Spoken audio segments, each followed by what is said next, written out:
On retrouve maintenant Sylvia Garcia et sa chronique culture. Une entrée en musique avec une jeune chanteuse québécoise, Charlotte Cardin, à défaussaire de l'actrice Keira Knightley.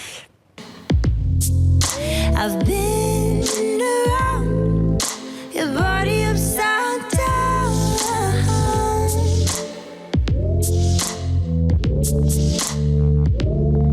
I've been around your body upside down, but I can't touch you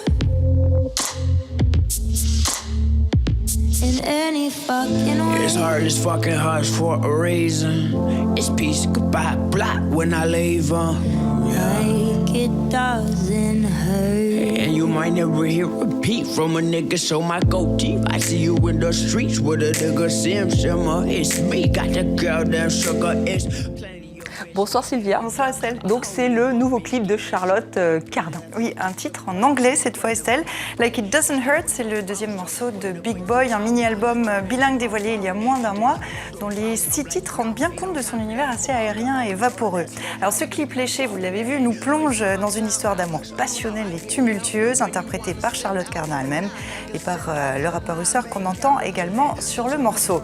Charlotte Cardin est l'une des artistes québécoises les plus prometteuses de moment, vous le disiez tout à l'heure, il y a bien sûr sa voix délicate et puis il y a les mélodies accrocheuses dans lesquelles se mélangent pop, électro, soul, hip-hop, R&B. À 21 ans, elle a signé sous le label montréalais Cult Nation, un talent à surveiller, Estelle. Locarno, le festival de cinéma, et un film d'une actualité brûlante présenté hier soir. Oui, un film coup de poing qui a ému et interpellé les spectateurs sur la Piazza Grande.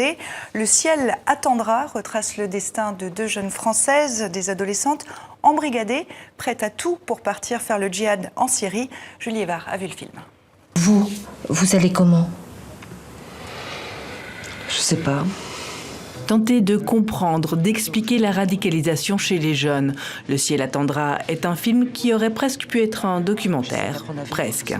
On ne peut pas suivre avec une caméra une jeune fille qui est en train de se radicaliser. C'est juste impossible. Je me demandais qu'est-ce qui fait qu'aujourd'hui une jeune fille puisse avoir envie de partir en Syrie. Pour moi, c'était un grand mystère. Le ciel attendra met en scène 2 ados. Sonia, 17 ans, qui a failli commettre l'irréparable pour garantir à sa famille une place au paradis, et Mélanie, 16 ans, qui vit avec sa mère, aime l'école, ses copines, joue du violoncelle et veut changer le monde jusqu'au jour où elle tombe amoureuse d'un prince sur Internet. Qu'est-ce que fait mon pays pour tous ces enfants qui sont en train de partir ou qui sont en train de basculer? Hein? On attend tous qui sont en train de crever? Vous savez où est votre fille, vous? Et puis, il y a aussi les parents, avec leur souffrance et leur culpabilité. La performance ne m'intéresse pas. Donc c'est pas un personnage que j'ai accepté en me disant formidable, je vais pouvoir performer. C'était au-delà de ça, ça avait une résonance politique. Un film citoyen dont l'existence a été compromis puisque le tournage devait, et finalement a, débuté le 16 novembre, soit 2 jours après les attentats du Bataclan. Non mais ça veut dire qu'on nous ment tout le temps et que le monde il est dirigé par des intérêts qui nous dépassent. Je pense qu'en fait j'avais besoin de me concentrer vraiment sur un projet utile pour arriver à avancer, quoi. Oui, parce que le film, on en parlait beaucoup et c'est vrai qu'il a une visée pédagogique. Justement, le film essaie de donner des clés. Tu sais que Fouad fait partie de mon équipe. Très bien qui vous êtes. Tout le monde le sait. Le ciel attendra, sorti en Belgique le 5 octobre, en France, pardon, le 5 octobre et le 2 novembre en Belgique. Et la fête fut fleurie à Medellín, en Colombie. Et pour cause, c'était le 59e festival des fleurs, avec une mention toute particulière cette année à la paix, référence bien sûr aux négociations à La Havane entre le gouvernement colombien et la guérilla des FARC.